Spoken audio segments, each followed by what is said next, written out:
יאסס, קלימרה, בואו תראו את הבית היווני הכי יפה שיש.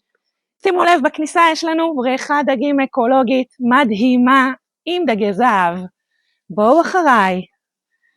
אנחנו נמצאים בארץ, לא תאמינו אבל כן, אנחנו ביישוב קציר, ברוכים הבאים לקציר.